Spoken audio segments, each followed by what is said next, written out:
Knockout football is defined by a single decisive moment. The smallest lapse in concentration doesn't just lose a game, it ends a years-long journey. The round of 32 offers no margin for error. There are no standings to fall back on and no return legs to fix mistakes. It is a binary outcome. You move forward or you go home.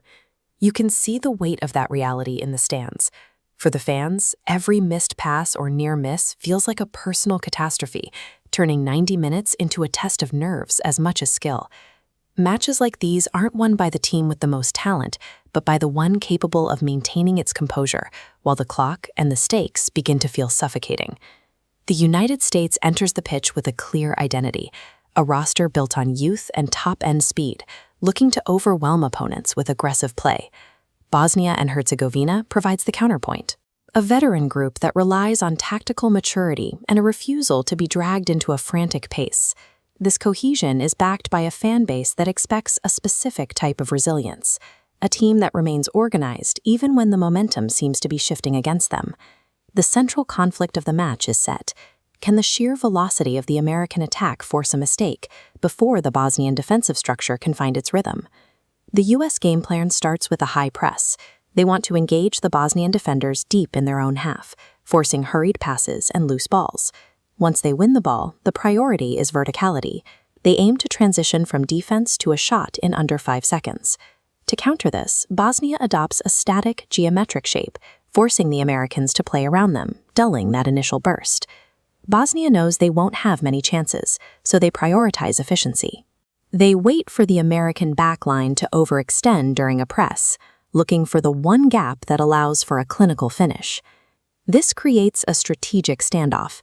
If the high-intensity press doesn't yield a goal early, the Americans risk leaving themselves vulnerable to the very counterattacks they are trying to prevent. Everything comes down to who can dominate the middle third of the pitch.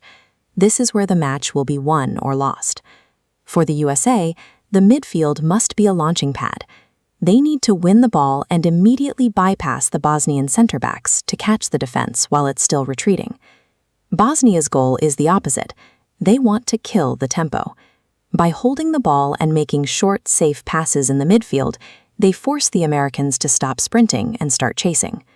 The winner will be the side that successfully forces the other to play at a speed that makes them uncomfortable. By the 80th minute, the physical toll of a high-pressing system becomes undeniable. When the body tires, the mind follows, and that's when the discipline of the first half begins to fray.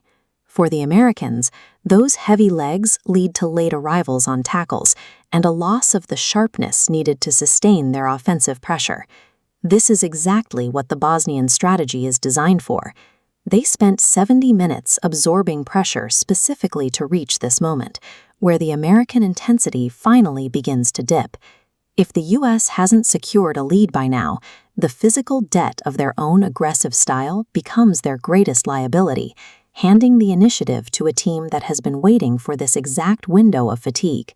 When the final whistle sounds, the consequences are permanent. One team moves to the next round, while the other is left to wonder where the plan failed. The final score will reveal which tactical approach was more sustainable over the full 90 minutes, the relentless pursuit of the goal or the patient management of the game.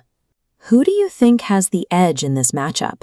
Does the Americans' speed overwhelm the defense, or does Bosnia wait them out? Share your thoughts below and subscribe for the next tactical breakdown.